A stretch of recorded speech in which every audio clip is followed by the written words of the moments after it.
At 22, she believed danger was something you could see coming. That shadows had shapes, that warnings came with sirens, that violence announced itself before it struck. She had never been claimed, never been desired by a man whose name alone could silence a room.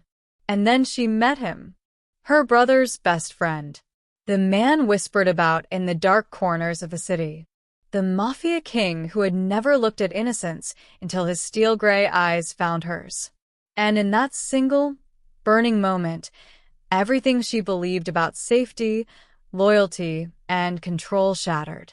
Because when a Mafia king wants you, he doesn't ask permission. He watches. He waits. And then he takes everything.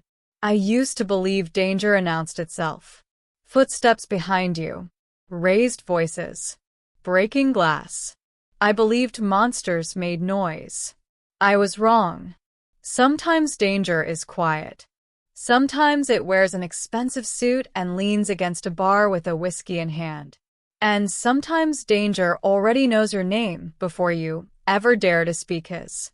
I was 22, untouched, invisible in a city that never slowed down.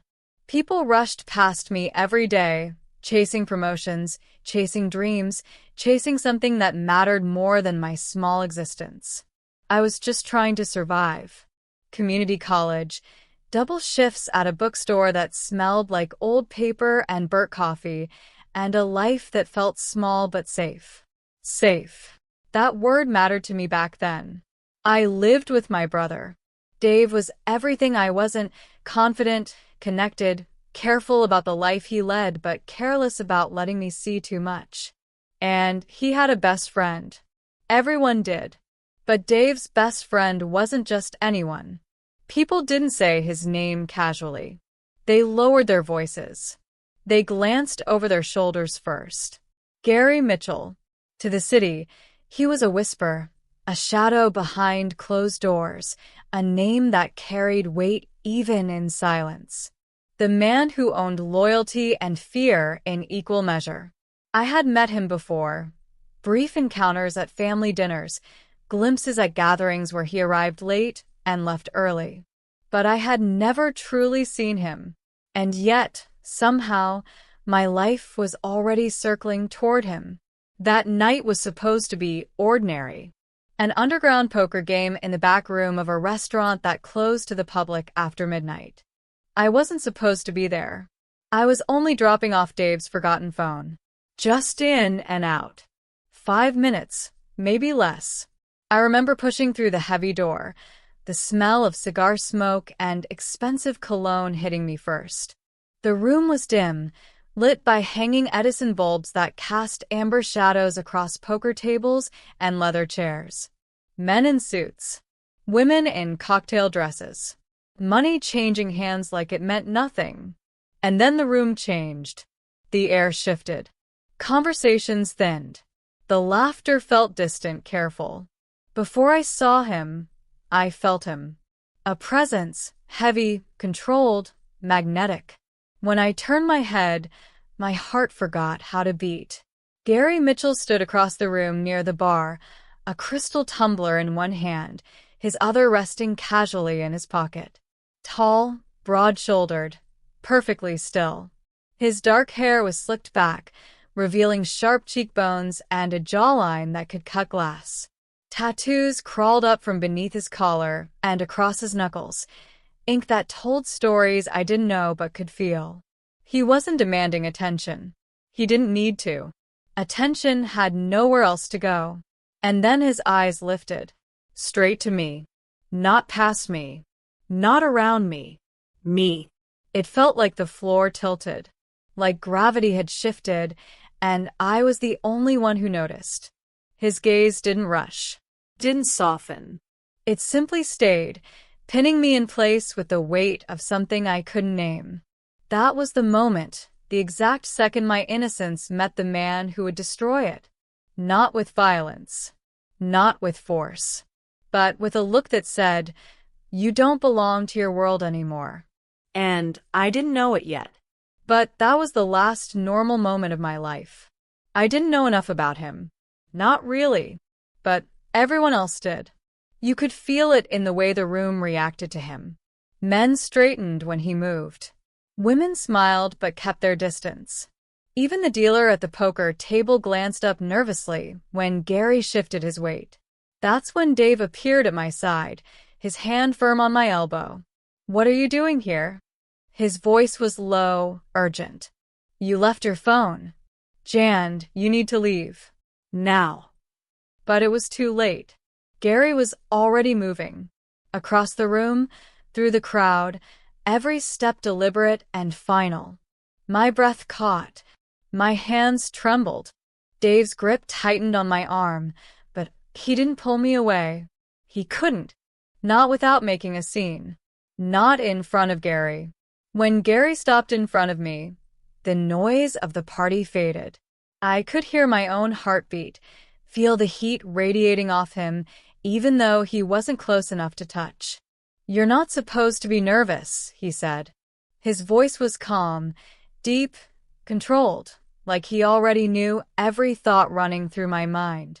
I swallowed hard. I'm not." A pause. Then a slight tilt of his head, and something that might have been amusement flickered in his steel gray eyes. "Liar." The word wasn't cruel. It was knowing. His gaze dropped briefly to my lips, then back up, and I felt branded by that single glance. "You shouldn't look at me like that," he added quietly, his voice barely above a whisper. "I'm not looking at you anyway."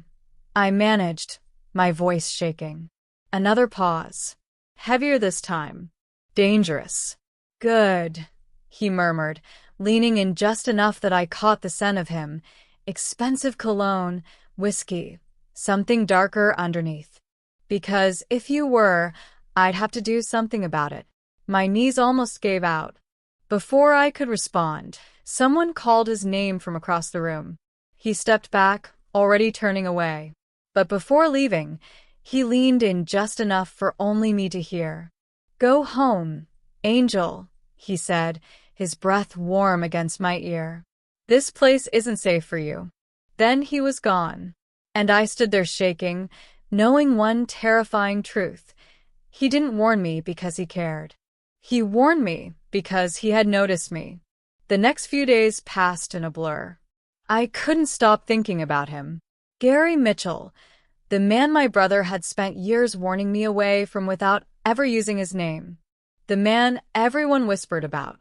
The man I was never supposed to notice. And yet, every time I closed my eyes, I saw him standing across that smoke-hazed room, calm and dangerous and untouchable. I told myself it was impossible. I told myself he was forbidden. I told myself I didn't want him. But my body didn't listen. My heart didn't listen. Then came the night everything changed. Another gathering, this one bigger, louder. A fundraiser at an upscale venue downtown. Dave had insisted I come. "You need to get out more," he'd said. "Stop hiding in that bookstore." If only he'd known what he was walking me into. The ballroom was packed. Designer dresses, tailored suits, champagne flutes catching the light from crystal chandeliers. I stood near the edge of the crowd, trying to stay invisible.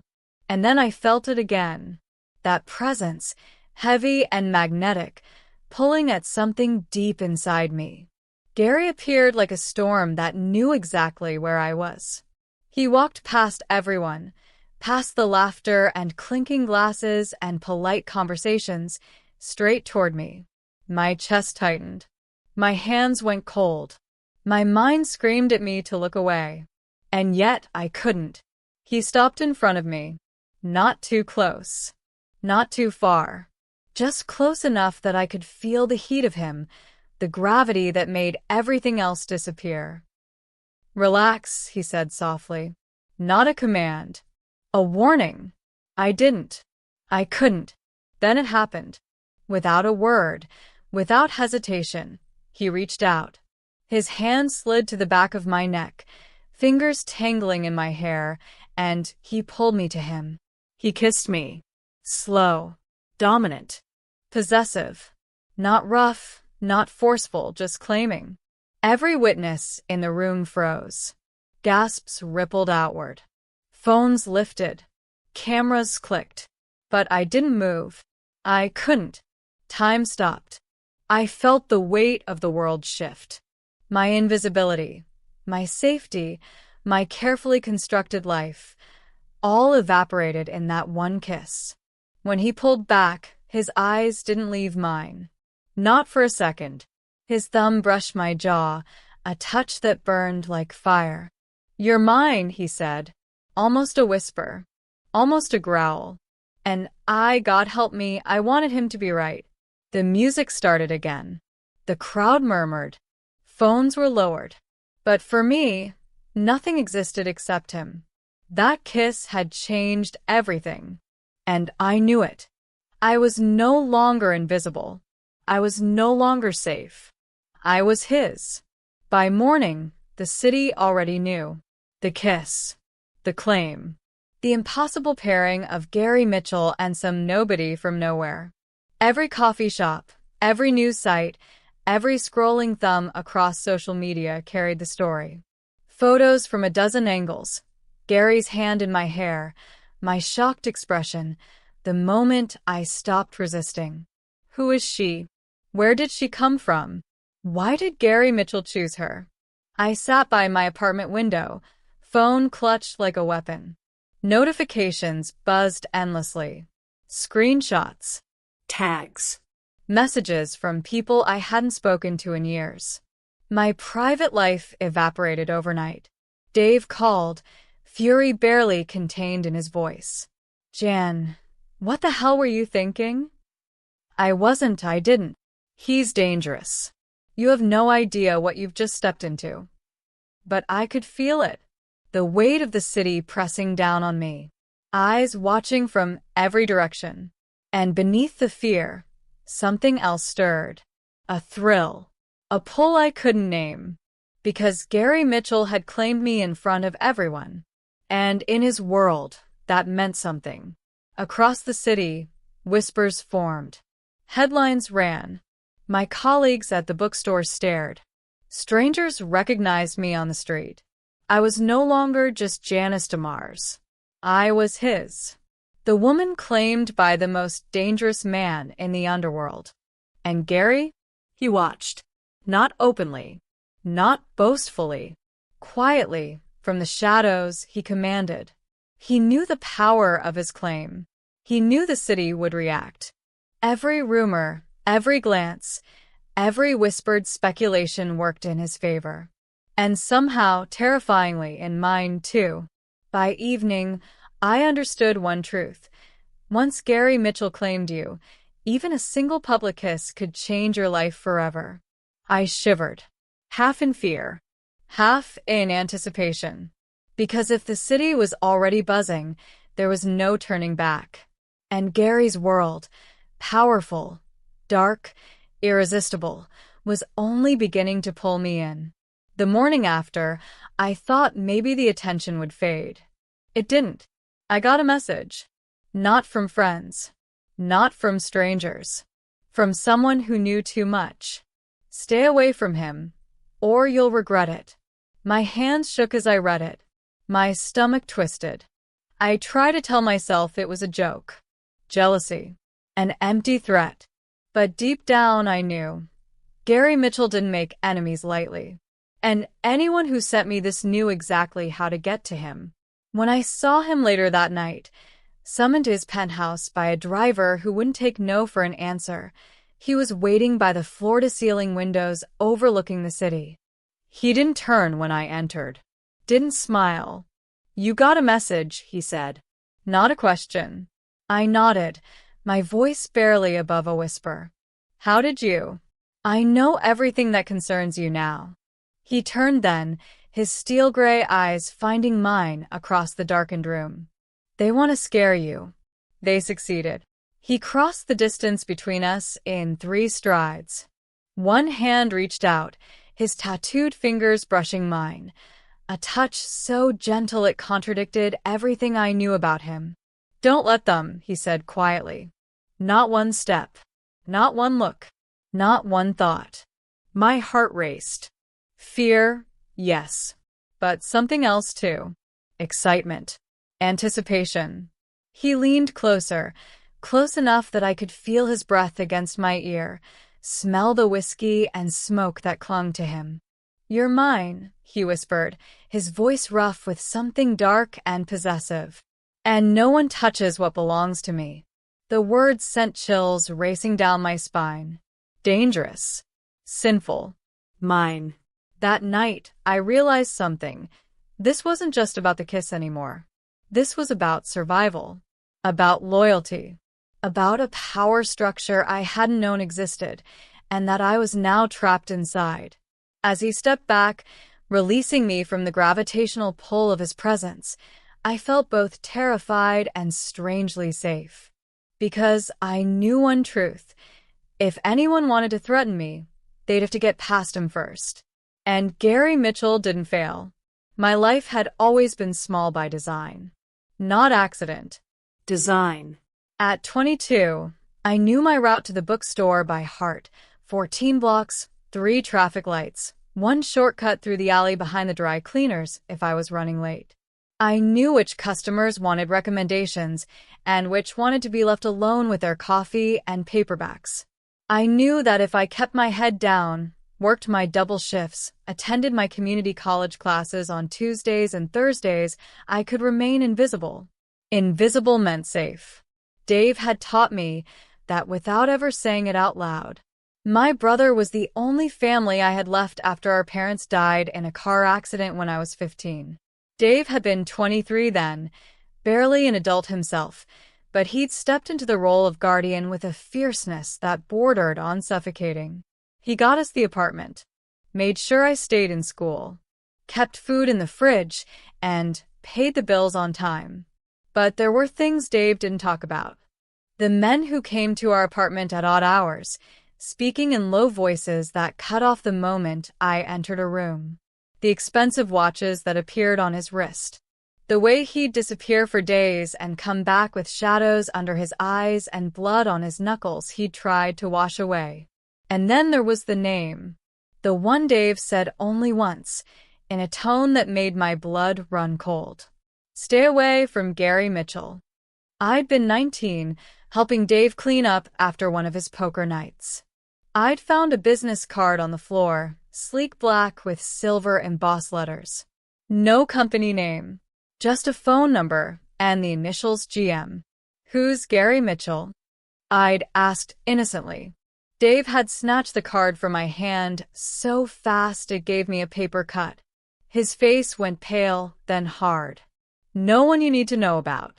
And if you ever meet him, Janice, you walk the other way. You hear me?" I nodded, confused and a little frightened by the intensity in his voice. "Promise me," he demanded. "I promise." But promises are funny things. They hold until the moment they don't. Over the years, I caught glimpses of him. Gary Mitchell, the shadow Dave tried to keep me from. At Dave's 30th birthday party, held at a restaurant downtown that Dave somehow had connections to, Gary had arrived late. The conversations dimmed when he walked in. Dave had introduced him briefly, my best friend, Gary, and I'd shaken his hand, felt the rough texture of tattoos beneath his cuff, seen the way his steel-gray eyes assessed me in one cold sweep before he nodded and moved on. At a wedding 2 years ago, I'd watched him from across the church, standing in the back pew in a tailored black suit, alone even in a crowd. He'd left before the reception. At a charity event Dave dragged me to last spring, I'd seen Gary in conversation with men in expensive suits, his posture relaxed but his presence somehow coiled, ready. A woman had approached him, beautiful and confident, and he dismissed her with 2 words and a look that made her retreat immediately. Every time, Dave made sure I kept my distance. Every time, I obeyed. Because I understood, even without the details, that Gary Mitchell wasn't just dangerous. He was the kind of dangerous that destroyed everything it touched. And I had built my entire life on not being touched. Dave's phone sat on the kitchen counter, screen dark and abandoned. He'd left in a rush, cursing under his breath about being late, and I'd found it 20 minutes later while cleaning up our dinner plates. I should have waited until morning. Should have let him realize and come back for it himself. But Dave had mentioned the poker game was important, that people were flying in from out of state, and I knew how he got when things didn't go according to plan. So I called a cab and gave the driver the address Dave had scrawled on the notepad by the fridge. A restaurant in the industrial district that closed to the public after midnight but stayed open for private gatherings. The kind of gatherings Dave never wanted me anywhere near. The cab dropped me at the curb. The restaurant's windows were dark, but light spilled from somewhere in the back. I pushed through the heavy front door, my sneakers silent on marble floors, and followed the sound of voices and laughter down a corridor that smelled of expensive cigars and aged whiskey. The back room opened before me like a portal to another world. Smoke hazed the air beneath hanging Edison bulbs that cast everything in amber shadows. Poker tables dominated the space, surrounded by men in tailored suits and women in cocktail dresses that cost more than my rent. Money changed hands like it meant nothing. Laughter came easy, but felt calculated. I stood frozen in the doorway, Dave's phone clutched in my hand, suddenly aware of how out of place I looked in my jeans and bookstore t-shirt. Then the room shifted. Conversations didn't stop exactly. They thinned. The laughter became careful. Even the shuffle of cards seemed quieter. I felt him before I saw him. A presence that made the air heavier, that drew every eye even when no one was looking directly. My gaze found him at the bar, tall, broad-shouldered, perfectly still. Dark hair slicked back, sharp cheekbones and a jawline that could cut. Tattoos crawling up from his collar and across his knuckles, telling stories I didn't know but could feel in my bones. Gary Mitchell held a crystal tumbler loosely in one hand, his other resting in his pocket. He wasn't demanding attention. He didn't need to. Attention had nowhere else to go. And then his eyes lifted. Steel gray. Cold. Assessing. Straight to me. The floor tilted. My breath caught. I couldn't look away. He moved with predatory grace, crossing the room in measured steps that made my heart hammer against my ribs. Men shifted out of his path, without thinking. Women watched with hunger and caution in equal measure. When he stopped in front of me, close enough that I could smell whiskey and smoke and something darker beneath, the noise of the party faded to nothing. You're Dave's sister. Not a question. A statement of fact. I nodded, my voice trapped somewhere in my chest. Janice. Hearing my name in his mouth felt intimate. Dangerous. You shouldn't be here, he said quietly. His voice was controlled, deep, every word deliberate. This isn't a place for someone like you. Dave forgot his phone. I held it up like evidence, like proof of my innocence. Gary's gaze dropped to the phone, then back to my face. Something flickered in his eyes. Amusement, maybe. Or calculation. And you thought delivering it personally was a good idea. I didn't think, no. He stepped closer. Just one step, but it erased the safe distance between us. You didn't. Heat radiated off him. My pulse thundered in my ears. Every instinct screamed at me to step back, to run, to remember Dave's warnings. But I couldn't move. What's your name? I whispered, even though I already knew. His mouth curved slightly. Not quite a smile. You know who I am. Gary Mitchell. The name hung between us like a confession. Smart girl. He reached out slowly, deliberately, and took the phone from my trembling fingers. His hand brushed mine, rough, scarred, covered in ink, and electricity shot at my arm. Dave's waiting for this. He didn't move away. Neither did I. You should go home, Janice. His voice dropped lower, almost gentle. Almost. before someone decides you're not just a delivery girl. What does that mean? It means you're standing in a room full of men who notice everything. And right now, they're noticing you. My stomach twisted. Fear, yes. But something else too. Something I didn't have a name for. Are you noticing me? The words escaped before I could stop them. Silence. Heavy. Loaded. Gary leaned in, just enough that his breath ghosted against my ear. Go home, Angel. While you still can. Then he stepped back, already turning away, and walked toward the poker tables where Dave stood frozen, watching us with something like horror on his face. I stood there shaking, my hands empty, my heart racing, knowing one terrifying truth. Gary Mitchell had noticed me, and nothing would ever be the same. I should have left immediately. Should have turned around the moment Gary walked away, found a cab, gone home to the safety of my small apartment and smaller life. But Dave caught my arm before I could move. His grip was tight, urgent. What did he say to you? Nothing. He told me to go home. Then go. Dave's eyes darted toward the poker tables where Gary had rejoined a game, his expression unreadable. Now, January. Before what? Dave didn't answer. He didn't need to. I could feel it in the air, the shift, the attention, the way eyes kept sliding toward me and then quickly away. Someone called Dave's name from across the room.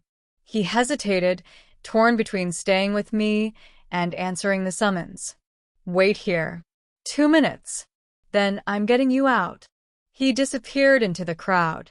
I stood there, alone, hyper-aware of every glance, every whisper. The women in their designer dresses assessed me with cool calculation. The men looked through me like I was already gone. All except one. Gary sat at the center table, cards in hand, chips stacked in front of him. But he wasn't looking at his cards. He was looking at me. And this time, he didn't look away. He stood slowly, deliberately.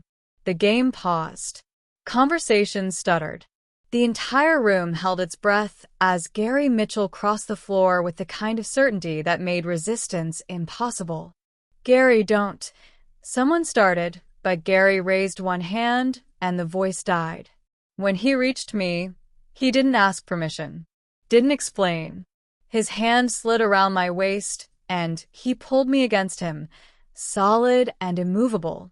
What are you? Quiet, not harsh, just absolute. Then he moved, walked back toward the poker table, his arm locked around me, and sat down in his chair, and pulled me onto his lap. My breath left my body. Heat flooded my face. Every eye in the room fixed on us. Gary. I tried to stand, but his arm tightened, holding me in place. Stay still, he murmured against my ear, his voice low enough that only I could hear. Don't fight me. Not here. The room had gone silent. Phones emerged from pockets, angled toward us. Camera flashes sparked in my peripheral vision. Gary's hand moved to my hip, possessive and unmistakable. Then he spoke, his voice carrying across the suddenly silent room. Gentlemen, ladies. He paused, letting the weight of his attention settle on every face. This is Janice DeMars. And as of right now, she's untouchable. Silence. Absolute and suffocating. She's mine. His fingers tightened fractionally on my hip. Anyone who looks at her wrong, speaks to her wrong, breathes in her direction without my permission, answers to me personally. I couldn't breathe. Couldn't think. The room spun. Are we clear? Murmurs of assent rippled through the crowd. Heads nodded. But I saw something else too. Calculation, assessment, the gears turning behind carefully neutral expressions. Gary's rival sat across from him at the poker table, their faces masks of polite acknowledgement. But their eyes promised violence. Dave appeared at the edge of my vision, his face white with shock and fury. Gary, what the hell are you? It's done, Dave. Gary's voice was calm, final. She's under my protection now. You just painted a target on her back. I painted my name on her back. There's a difference. Dave looked at me, and I saw it in his eyes. The knowledge that everything had just changed irrevocably. That the life he'd built to protect me had shattered in a single moment. I'm sorry, I whispered, though I wasn't sure who I was apologizing to. Gary's hand moved to the back of my neck, his fingers tangling gently in my hair. He turned my face toward his, close enough that I could see the flecks of silver in his gray eyes. Don't be sorry, he said quietly. Be smart, because everyone in this room just learned you belong to me. And in this world, that makes you either the safest woman alive or the most valuable target. He released me then, letting me slide from his lap. My legs trembled as I stood. Dave grabbed my arm and pulled me toward the exit, his grip bruising. But I couldn't stop myself from looking back. Gary sat at the poker table, cards in hand again, his expression neutral. But his eyes followed me until I disappeared through the door. And I knew, with terrifying certainty, that I hadn't just been claimed. I'd been marked. By morning, the entire city would know. And there would be no going back. I woke to the sound of camera shutters. For a moment, I thought I was dreaming. Then I heard the voices outside my window, low, urgent, punctuated by the mechanical click-click-click of professional cameras. My phone screen showed 6:47 a.m. and 247 notifications. I stumbled to the window and pulled back the curtain. 3 photographers stood on the sidewalk below, lenses pointed up at my apartment. When they saw me, the shutters went wild. Janice. Janice, look over here. Is it true you're with Gary Mitchell? How long have you been together? I dropped the curtain and backed away, my heart racing. This couldn't be real. This couldn't be happening. My phone buzzed. A text from a number I didn't recognize. Check Twitter. I shouldn't have looked, but my fingers moved before my brain could stop them. The photos were everywhere. Dozens of angles, all from last night. Me on Gary's lap, his hand on my hip, his mouth close to my ear. The possessive curve of his fingers. The way I'd looked at him, shocked, terrified, something else I didn't want to name. The hashtags made my stomach turn. Hashtag Mafia King, hashtag Gary Mitchell, hashtag Who is Janice, hashtag claimed. Someone had already found my Instagram, my Facebook, my LinkedIn. Screenshots of my life, my bookstore, my college, my small existence, were being dissected by thousands of strangers. Who is she? Why her? She's nobody. Literally nobody. The apartment door slammed open. Dave stormed in, his face twisted with fury and something that looked like fear. Pack a bag. Now. Dave. I said now, Janice. He grabbed my arm, pulling me toward my bedroom. You're leaving the city. Tonight. I have a friend upstate who... I'm not running. The hell you're not. He released me, running his hands through his hair. Do you understand what Gary did? What he made you? He said I was under his protection. He made you a target. Dave's voice cracked. Every rival, every enemy, every ambitious soldier looking to make a name, they all just learned Gary Mitchell has a weakness. And that weakness is you. The words hit like a physical blow. I didn't ask for this. I know. Dave's anger deflated into something worse, resignation. But that doesn't matter anymore. Gary claimed you in front of everyone. In this world, Jan, that's as binding as a marriage certificate. More binding. Because there's no divorce from a man like him. Before I could respond, there was a knock at the door. 3 sharp raps, perfectly spaced. Dave tensed. His hand moved to the small of his back where I knew he kept a gun. Stay here. He opened the door to reveal a man in a black suit, built like a wall, with an earpiece and the kind of stillness that screamed professional security. Mr. Mars has a package, the man said, his voice flat. We're not accepting anything. It's already been cleared. Just flowers. Dave hesitated, then took the box the man offered.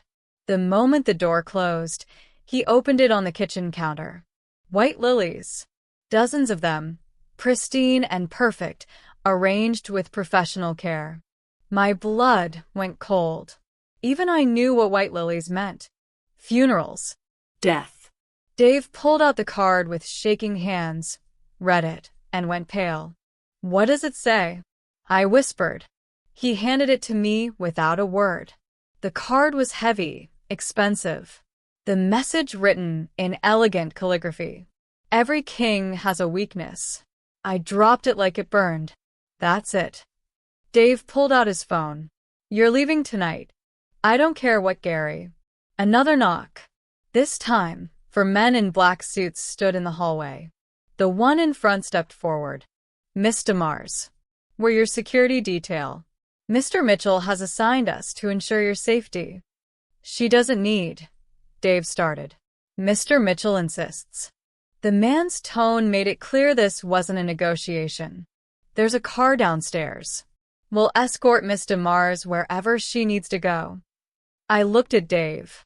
At the fury and helplessness warring in his eyes. At the lilies on the counter, their white petals perfect and poisonous. I need to see him, I said quietly. I need to talk to Gary. Janice. He did this. He needs to explain it. The lead security guard nodded. Mr. Mitchell is expecting you. The car is ready when you are. Dave grabbed my shoulders, forcing me to meet his eyes.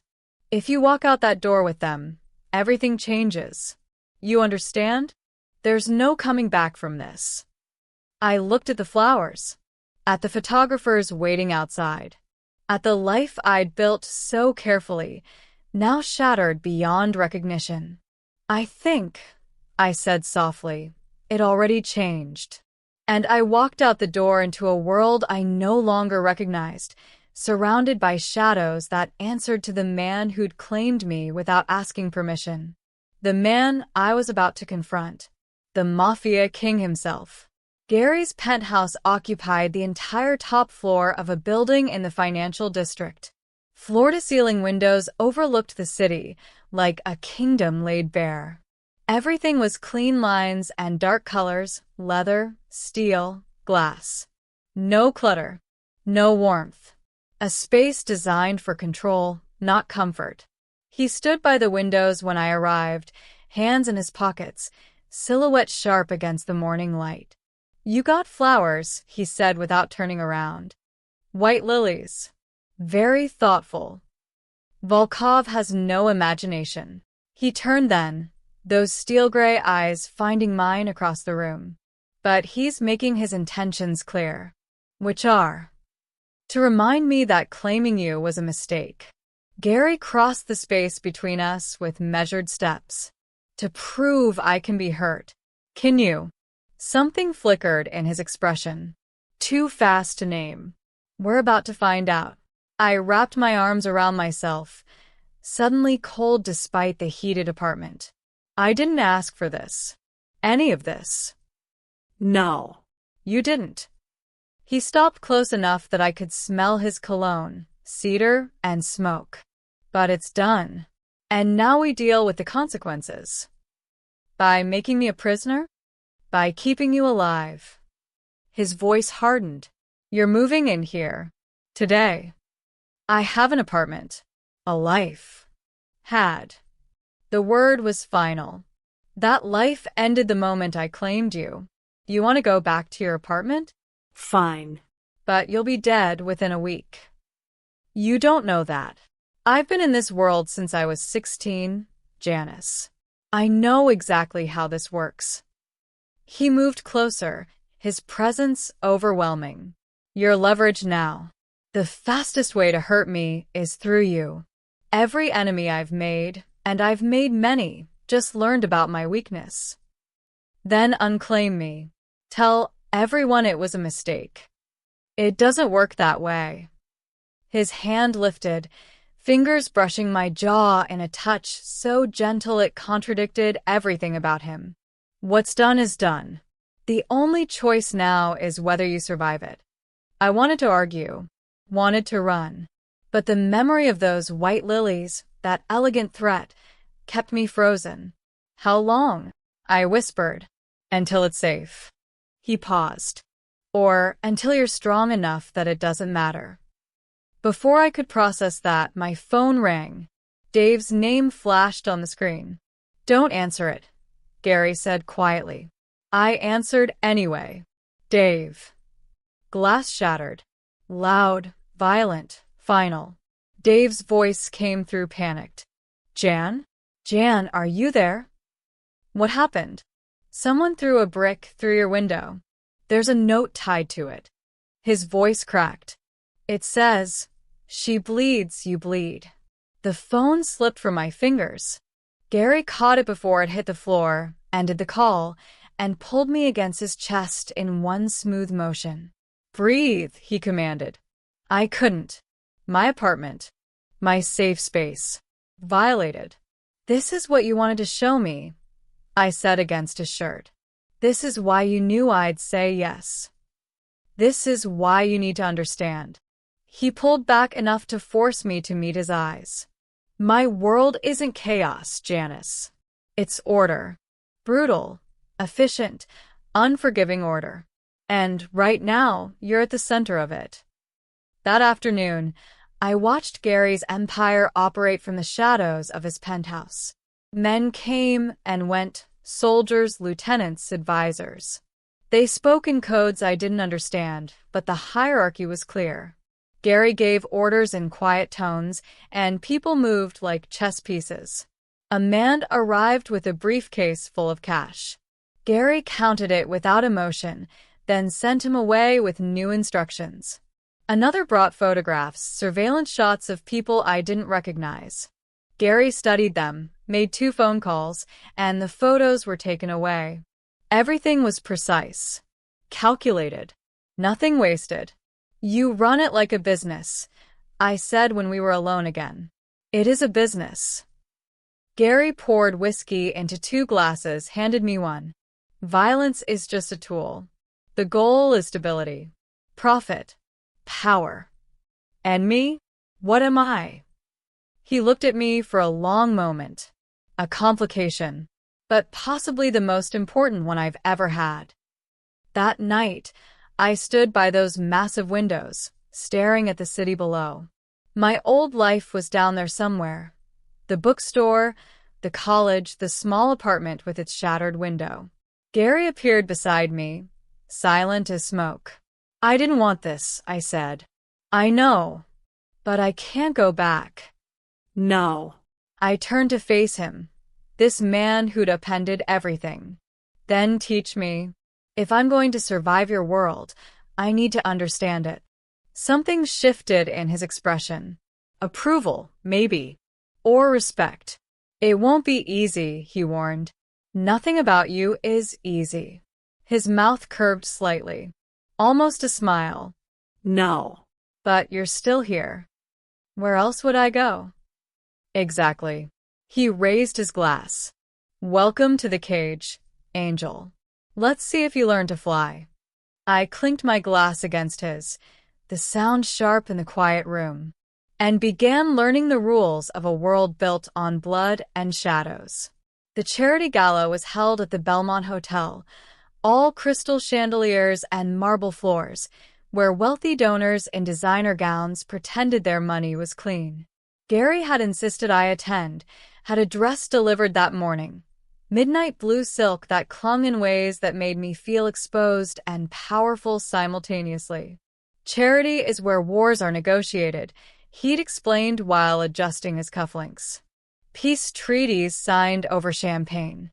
Threats delivered with smiles. And you want me there because? Because you're mine. And everyone needs to see that I'm not hiding you. Now I stood at his side in the grand ballroom, his hand resting possessively on the small of my back, while men in expensive suits assessed me like I was a stock they were considering shorting. I'd learned some things in the past week living in Gary's penthouse. How to read the room by watching who deferred to whom. How silence could be more threatening than raised voices. How Gary commanded respect not through volume, but through absolute certainty. But I hadn't met Nikolai Volkov yet. He approached through the crowd like a shark cutting through still water. Tall, blonde, with the kind of aristocratic features that belonged in old paintings. His suit was impeccable. His smile was poisonous. Gary. Volkov's accent was faint but unmistakable, Eastern European, polished by years in America. How unexpected to see you at a charity event. I didn't think you believed in giving. I believe in investments, Nikolai. Same as you. Volkov's pale blue eyes slid to me. And this must be your latest investment. The girl from the photographs. Gary's hand tightened fractionally on my back. A warning. Janice. My fiancé. The word landed like a bomb. I kept my expression neutral, but my heart stuttered. Fiancé. When had that been decided? Fiancé. Volkov drew the word out, tasting it. How sudden. One might even say impulsive. He extended his hand to me. Nikolai Volkov. A pleasure. I shook his hand. His grip was cold, calculated. Janice de Mars. I know. He held my hand a moment too long, his thumb brushing across my knuckles. The entire city knows. You've become quite famous, Miss de Mars. Though I wonder if you understand what that fame costs. Nikolai. Gary's voice was soft. Lethal. Let her go. Volkov released my hand with a smile. Of course. Forgive me. I simply find it fascinating that a man who's spent 20 years avoiding attachments would suddenly claim someone so. He paused, his eyes raking over me. Fragile. She's stronger than she looks. I'm sure. Volkov sipped his champagne. But strength is relative, isn't it? In our world, even the strongest can break, especially when they're loved. The word dripped with mockery. I do hope nothing happens to her, Gary. It would be such a waste of something so beautiful. The threat was clear, undeniable. Every word carefully chosen to sound like concern while promising violence. Gary's response was immediate. He turned to me, his hand sliding to cup my face, and kissed me. Not gently, not chastely, with the kind of possessive intensity that made my knees weak and my mind go blank. His other hand tangled in my hair, angling my head exactly where he wanted it, claiming me in front of everyone. The ballroom went silent. Cameras emerged. Flashes sparked like lightning. When Gary pulled back, his eyes stayed locked on mine. Mine, he said loud enough for the crowd to hear. Loud enough for Volkov to hear. And anyone who forgets that doesn't live long enough to make the same mistake twice. He turned back to Volkov, his arm wrapping around my waist like iron. Walk away, Nikolai, while you still can. Volkov's smile never wavered, but something dark flickered in his eyes. This is a mistake, Gary. You've given me exactly what I needed, proof that you care about something other than power. That makes you weak. It makes me dangerous. Gary's voice dropped lower. Because now I have something to protect. And I've never been gentle about protection. Neither have I. Volkov set his champagne glass on a passing tray. Enjoy the evening, both of you. These peaceful moments are so fleeting. He walked away, leaving a wake of whispers and knowing glances. I turned to Gary, my heart still racing from the kiss. Fiancé. It makes the claim legal, official, harder to dismiss. You didn't ask me. Would you have said yes? I should have said no. Should have been furious. But standing there in his arms, surrounded by danger, I realized something terrifying. I didn't want to say no. "That kiss," I whispered. "You just declared war." Gary's expression was grim. War was always coming. I just chose the battlefield. He led me toward the exit, his guards materializing from the shadows to surround us. The photographers followed, shouting questions we didn't answer. In the car, Gary stared out the window at the city lights, his jaw tight. "It's going to get worse now," he said quietly. "Volkov won't back down. Not after that." "I know." He turned to look at me, surprise flickering across his features. "You're not scared." "I'm terrified." I met his gaze. "But I'm still here." Something shifted in his eyes. Respect. Possession. Something deeper I wasn't ready to name. "Then hold on, Angel," he murmured, "because the real war just began." I shouldn't have gone back to the bookstore. Gary had made it clear. Nowhere without security, nowhere from my old life, nowhere that could be predicted. But I'd left my laptop there 2 weeks ago, and I needed it for the online classes I was still pretending I could finish. 20 minutes, I told Marcus, the lead security guard. In and out. He didn't look happy, but he nodded. 2 guards stayed with the car while Marcus followed me inside. The bookstore was quiet, mid-afternoon lull. Mrs. Chen looked up from the register, her expression complicated when she saw me. Everyone knew who I was now. What I'd become. "Janice, I didn't think you'd come back." Just grabbing something I left. I headed toward the back office, Marcus's shadow at my shoulder. My laptop was where I'd left it, dusty and forgotten. I was tucking it into my bag when Marcus's phone buzzed. He glanced at it, frowned, then spoke into his earpiece. "Say again." A pause. His face went hard. "Copy that. We're moving now." His hand clamped on my arm. "We need to leave. Back door." "What's happening?" Now. We moved through the storage room toward the alley exit. Marcus pushed the door open, checked the alley, then pulled me through. The van was waiting. It happened so fast my mind couldn't process it. The van doors slid open. 3 men in black masks rushed forward. Marcus shoved me behind him, his gun already drawn. The first shot was deafening. Marcus dropped. Blood bloomed across his chest. I screamed. Ran. Made it 3 steps before hands grabbed me, yanking me backward. A cloth pressed over my mouth, chemicals sweet, suffocating. My vision blurred. My legs gave out. Then gunfire erupted. Real gunfire, not the single controlled shot that had killed Marcus. Automatic weapons, close and loud and endless. The hands holding me released. I hit the pavement hard, gasping. Through my fading vision, I saw Gary's men, 4 of them, emerging from a second vehicle, weapons raised, methodically shooting. It was over in seconds. When I could breathe again, 2 of Volkov's men were dead. The third was on his knees, hands zip-tied behind his back, blood streaming from his nose. And Gary was there. He materialized from the chaos like he'd been summoned by violence itself. His suit jacket was gone, sleeves rolled up, and there was blood on his knuckles. Old blood, from something else. He knelt beside me, his hands gentle on my face. "Are you hurt?" I shook my head, unable to form words. "Good." He stood, his expression transforming from concern to something cold and terrible. "Get her in the car. Take her home."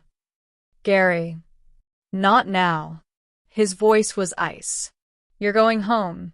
I'll handle this." But as his men helped me toward the car, I turned back. And I saw Gary approaching the kneeling man with a kind of calm that promised horrors. "Wait." My voice came out stronger than I felt. "I want to stay." Gary turned, surprise flickering across his features. "Janice." They try to take me. I want to know why. You don't need to see this. Maybe I do.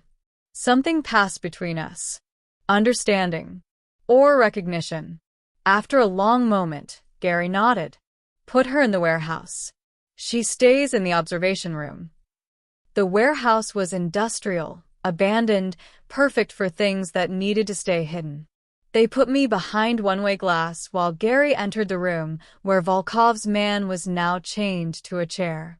I should have looked away. Should have left. But I couldn't. Gary circled the man slowly, almost casually. Then he spoke, his voice carrying through the speaker.